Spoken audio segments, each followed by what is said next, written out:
Holi thoughts کے معزز دوستو السلام علیکم۔ ارطغرل غازی نامہ ڈرامہ سیریل نے پاکستان میں کامیابی کے جھنڈے گاڑ دیے ہیں۔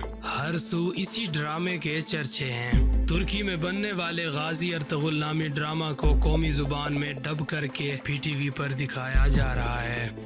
یہ اس وقت پاکستان میں سب سے زیادہ دیکھا جانے والا ڈرامہ ہے۔ یہ ڈرامہ وہی جذبات ابھار رہا ہے جو کبھی نسیم حجازی کے تاریخی ناول پڑھ کر دلوں میں جوش و جذبات ٹھاٹھے مارتا ہوا محسوس ہوتا تھا۔ تاریخی اعتبار سے ارطغرل غازی خلافت عثمانیہ کے بانی ہیں۔ جی ہاں، وہی خلافت اسلامیہ جس کی بحالی کے لیے قیام پاکستان سے بیشتر تحریک خلافت چلائی گئی تھی۔ خلافت عثمانیہ کئی بر اعظموں پر محیط تھی۔ انگریزوں نے ایک سازش کے تحت مسلمانوں کو کمزور کرنے کے لیے خلافت عثمانیہ کو ختم کرنے میں کلیدی کردار ادا کیا۔ اس میں اپنوں کا کردار بھی بڑا بھیانک اور خوفناک ہے۔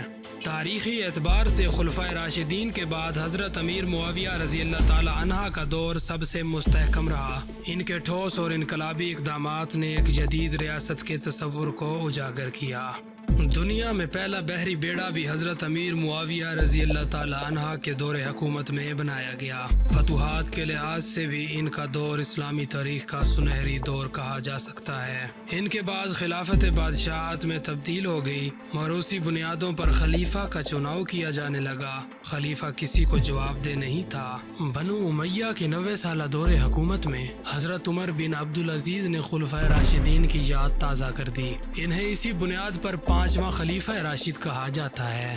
بنو امیہ کی خلافت کے بعد بنو عباس نے 500 سال تک حکومت کی۔ عباسی دور کے آخری دنوں میں خلافت برائے نام رہ گئی۔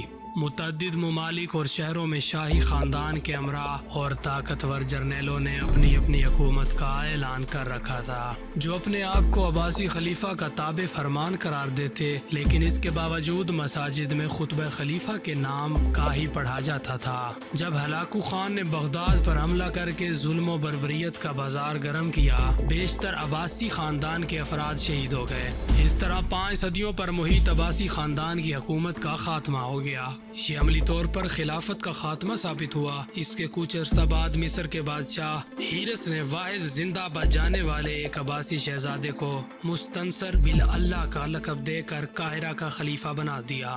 مگر 16ویں صدی میں مصر کا آخری خلیفہ ترکی کے فرما روا سلطان سلیم اول کے حق میں خلافت سے دستبردار ہو گیا۔ کہا جاتا ہے کہ خلافت عثمانیہ 1924 عیسوی تک ایک طاقتور مسلم اسٹیٹ تھی۔ خلافت عثمانیہ کو آخرکار جدید ترکی کے بانی کمال اتاترک نے ختم کر دیا۔ اس نے خلیفہ عبد المجید کو برطرف کر کے ترکی میں ایک جمہوری حکومت بنانے کا اعلان کیا۔ بہرحال ارطغرل غازی کی پیدائش 1191 عیسوی میں ہوئی اور اپنی وفات 1280 عیسوی حکمران رہے۔ کچھ کتابوں میں آپ رحمۃ اللہ علیہ کی وفات 1281 عیسوی میں درج ہے۔ ارطغرل غازی کے 3 بیٹے گندوز، ساوچی اور عثمان تھے۔ خلافت کی بنیاد ارطغرل غازی رکھ کر گئے تھے۔ تیسرے بیٹے عثمان نے 1291 ارطغرل غازی یعنی اپنے والد ارطغرل غازی کی وفات کے 10 سال بعد باقاعدہ خلافت کا اعلان کیا، اور عثمان کے نام سے ہی خلافت کا نام خلافت عثمانیہ رکھا گیا۔ اسی خلافت نے 1291 عیسوی سے لے کر 1924 عیسوی تک 600 سال تک ان ترکوں کی تلواروں نے امت مسلمہ کا دفاع کیا۔ اس خلافت میں آج کے شام، عراق، اردن، ایران، مصر، لیبیا، سوڈان کے ممالک شامل تھے، جبکہ آج کا سعودی عرب، قطر، کویت، عمان اور متحدہ عرب امارات پر مشتمل علاقے حجاز کہلاتے تھے۔ یہ بھی خلافت عثمانیہ کا حصہ تھے۔ خلافت عثمانیہ نے مسجد نبوی صلی اللہ علیہ وآلہ وسلم، گنبد خضرا اور مسجد حرام کی جدید تعمیر، سیدنا امیر حمزہ رضی اللہ تعالی عنہ کا مزار، مکہ مکرمہ تک ایک عظیم الشان نہر، آقا دو جہاں صلی اللہ علیہ وسلم کے مزار پر انوار کے گرد سیسہ پلائی دیوار، مکہ مکرمہ تک ٹرین منصوبہ جیسے عظیم کارنامے سر انجام دیے۔ خلافت عثمانیہ میں ایک جدید اسلامی مملکت کا تصور پیش کیا گیا، جس کے حکمرانوں نے اپنی صلاحیتوں سے دنیا بھر میں اپنی قابلیت اور مفتوحات کا لوہا منوایا۔ ارطغرل غازی کا خاندان وسط ایشیا سے یہاں آیا تھا اور ان کے جد امجد اور اوغوز خان کے 12 بیٹے تھے۔ جن سے یہ 12 قبیلے بنے، جن میں سے ایک یہ کائی قبیلہ تھا جس سے ارطغرل غازی تعلق رکھتا تھا۔ آپ کے والد کا نام سلیمان شاہ تھا۔ ارطغرل غازی کے 3 اور بھائی تھے، سارم، ذوالجان، گلدارو، اور آپ کی والدہ کا نام ہائمہ تھا۔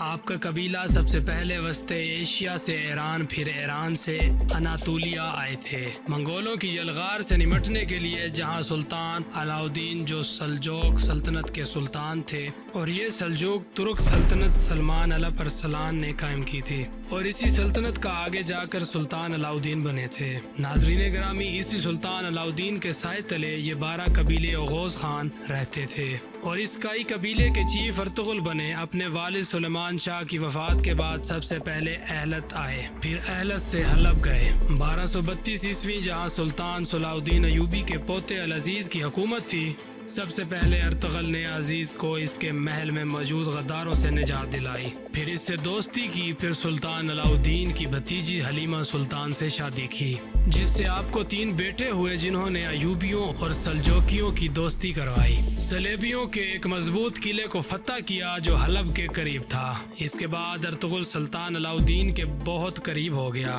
اس کے بعد منگولوں کی یلغار قریب ہوئی تو ارطغرل غازی نے منگول کے ایک اہم لیڈر نویان کو شکست دی۔ نویان منگول بادشاہ اوکتائی خان کا رائٹ ہینڈ تھا۔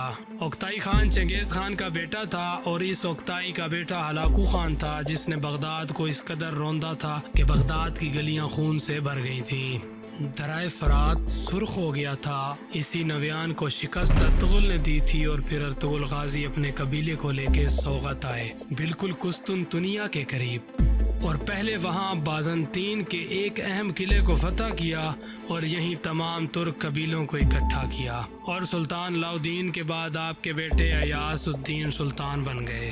ان کی بیٹی کے ساتھ ہی عثمان کی شادی ہوئی۔ ایک جنگ میں سلطان ایاس الدین شہید ہو گئے تو عثمان غازی سلطان بن گئے، اور ان کی نسل سے جا کے سلطان محمد فاتح رحمۃ اللہ علیہ تھے، جس نے 1453 عیسوی میں جا کے قسطنطنیہ فتح کیا تھا، اور اسی پہ حضور صلی اللہ علیہ وسلم کی غیبی خبر پوری ہوئی۔ تاریخ میں ارطغرل غازی جیسے جنگجو بہت کم ملتے ہیں، لیکن ہماری نسل ان کو جانتی نہیں، بہت بہادر جنگجو تھے۔ اس جنگجو ارطغرل غازی کے پیچھے ایک روحانی شخصیت شیخ محی الدین ابن العربی تھے۔ اس کے ساتھ آپ نے قرآن پاک کی مایہ ناز تفسیر بھی لکھی۔ علم کی دنیا کے بادشاہ جانے جاتے تھے، اور تصوف میں بھی اپنا ثانی نہیں رکھتے تھے۔ جو اندلس سے ارطغرل غازی کی روحانی مدد کو پہنچے تھے، امام ابن العربی کی دعا اور مدد نے ارطغرل غازی کو 2 مرتبہ موت کے منہ سے نکالا، اور ہر وقت ارطغرل کی روحانی مدد کرتے رہتے تھے۔ اللہ پاک ارطغرل غازی کا رتبہ بلند فرمائے، اور ہزاروں رحمتیں ان پر نازل ہوں۔ خدا کرے دنیا پر پھر خلافت کا دورہ ہو جائے، تاکہ مسلمانوں کی نشاط ثانیہ بحال ہو سکے۔ آمین ثم آمین۔ دوستو، آج کی ویڈیو میں بس اتنا ہی۔ کیسی لگی آج کی ویڈیو کمنٹ سیکشن میں اظہار ضرور کریں۔ محمد آصف کو اجازت دیجیے۔ اللہ نگہبان۔